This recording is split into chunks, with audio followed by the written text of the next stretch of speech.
আসসালামু আলাইকুম প্রিয় শিক্ষার্থীরা, আমাদের ধারাবাহিক আয়োজনের আজকের ক্লাসে আমরা আলোচনা করব, অর্থাৎ রেকর্ডিং ক্লাসে আলোচনা করব আমাদের যে বিগত বছরের প্রশ্নগুলো কিভাবে আসে এবং টপিকটা কি। টপিকটা আমরা দেখি, টপিকটা হচ্ছে আমাদের আন্তর্জাতিক ভৌগোলিক বিষয়গুলি। এই যে বিষয়টা থেকে বিগত বছরে অনেক অনেক অনেক অনেক বেশি প্রশ্ন আসে। তো দেখি আমরা শুরু করা যায়।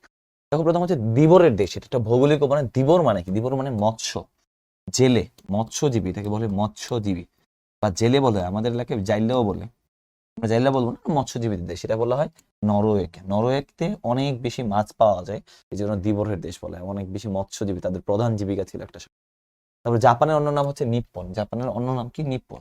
তারপর হচ্ছে আমরা যদি কোন শহরটি বিগ অ্যাপল, বিগ অ্যাপল নামে পরিচিত হচ্ছে নিউ ইয়র্ক। তারপর হচ্ছে অলিভ পর্বত কোথায়? অলিভ পর্বত হচ্ছে জেরুজালেমে। অলিভ পর্বত হচ্ছে জেরুজালেমে। তারপর হচ্ছে বিসুবিয়াস কি? বিসুবিয়াস হচ্ছে, আমরা একটা গান পড়েছি, গান শিখেছি, পড়ে আমাদের ক্লাসে দেখিয়েছি যে যদি হিমালয় আলপের সমস্ত জমাট বাঁধা বরফ গলেও যায় তবুও তুমি আমার। হ্যাঁ, যদি গঙ্গা বলগা হুয়াংহু নিজেদের শুকিয়েও নেই তবুও তুমি আমার। যদি বিসুবিয়াস আগ্নেয়গিরি, বিসুবিয়াস ফুজিয়ামা জ্বলতে জ্বলতে জলে নিঃশেষ হয়ে যায়, বা জ্বলতে জ্বলতে আম, উম, জ্বলতে জ্বলতে শেষ হয়ে যায় তবুও তুমি আমার। তো এই যে ফুজিয়ামা আর বিসুবিয়াস হচ্ছে জ্বলতে জ্বলতে শেষ হয়ে যায়, তার মানে হচ্ছে আগ্নেয়গিরি। তারপর হচ্ছে পিরেনিস পর্বত। পিরেনিস পর্বত হচ্ছে স্পেনে। পিরেনিস পর্বত হচ্ছে স্পেনে। তারপর হচ্ছে আমাদের এভারেস্ট শৃঙ্গের উচ্চতা হচ্ছে 8,848। 8,848 হচ্ছে এভারেস্ট শৃঙ্গের উচ্চতা, মিটার কিন্তু। হ্যাঁ, উত্তর মার্শা হচ্ছে অন্তরীপ। অন্তরীপ মানে কি আমরা একটু দেখি।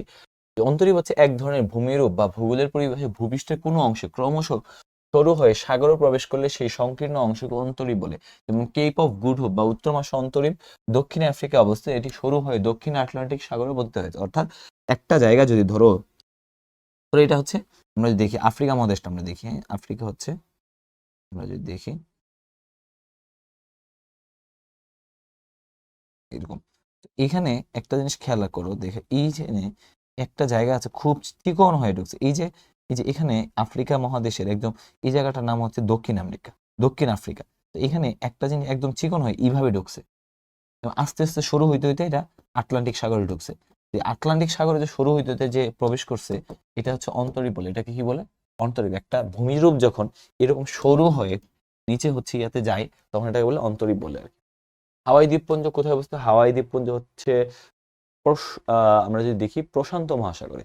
ব্রুনাই দারুসালাম হচ্ছে বর্নিও দ্বীপে। বর্নিও দ্বীপে ব্রুনাই দারুসালাম, বর্নিও দ্বীপে।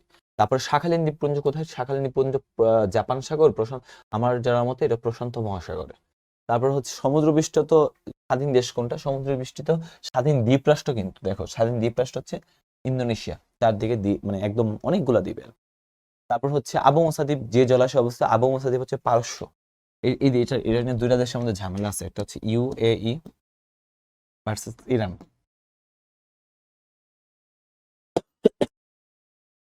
UE versus Iran.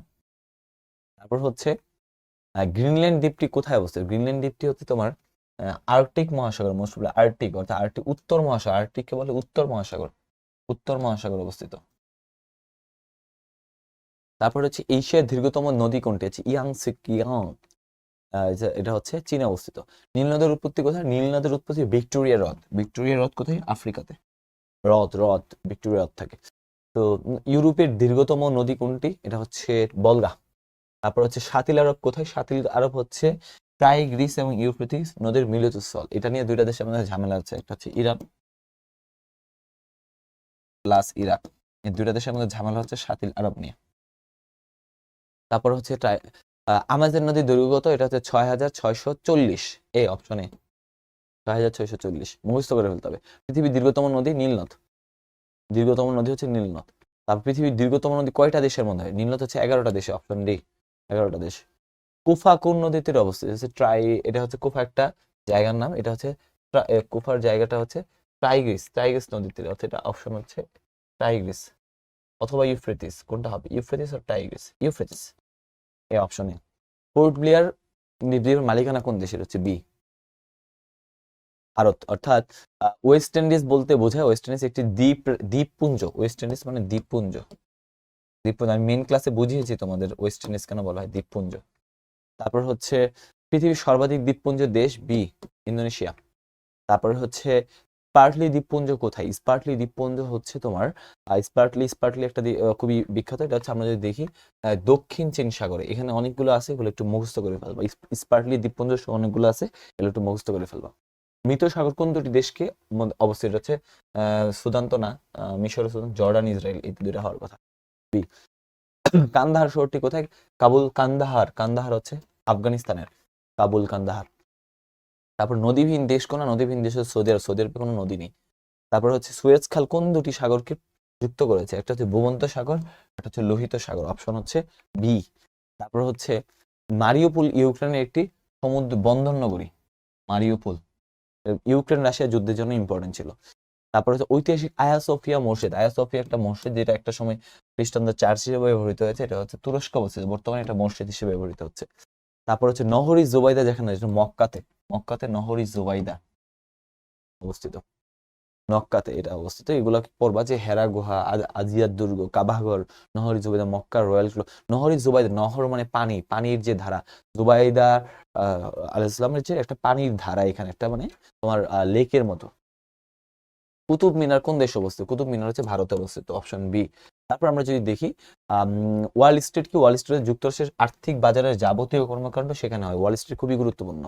তারপর হচ্ছে আমরা যদি দেখি ওয়াল স্ট্রিট হচ্ছে, এটা বললাম। অ্যামাজন ফরেস্ট কোন মহাদেশে অবস্থিত? হচ্ছে দক্ষিণ আমেরিকা। অ্যামাজন ফরেস্ট তোমরা জানো।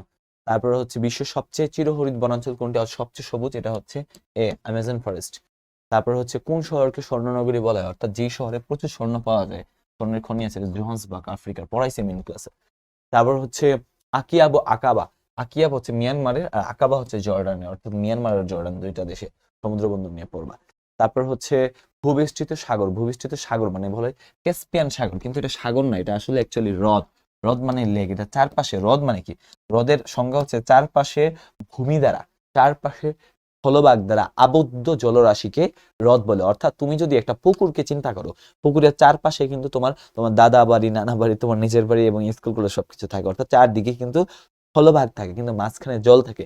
ঠিক তেমনি এই ক্যাসপিয়ান সাগরের আশেপাশে হচ্ছে জল, কি আছে? জল, সরি, স্থলভাগ ক্যাসপিয়ান সাগরের আশেপাশে, মাঝখানে চারদিকে, এই যে মাঝখানে পুকুরের মতো, এটা হচ্ছে ক্যাসপিয়ান সাগর, চারদিকে হচ্ছে দেশে আর কি। এই জন্য এটা একটা ভূবিষ্ঠিত সাগর, অপশন হবে সি।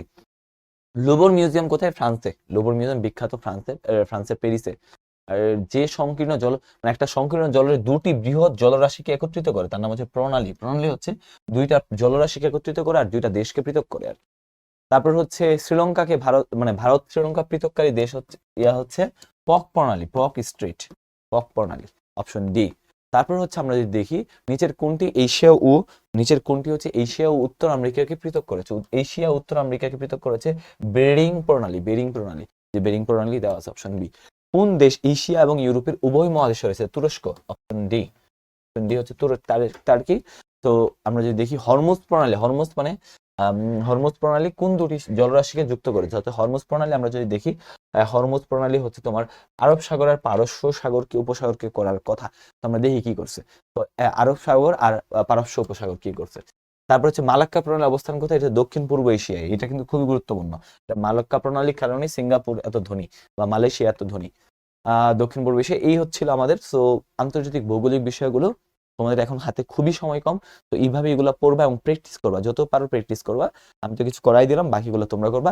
তোমাদের সকলের জন্য অনেক অনেক শুভকামনা ও হৃদয়ের অন্তঃস্থল থেকে অনেকগুলা ভালোবাসা। টাটা, বাই বাই, আসসালামু আলাইকুম।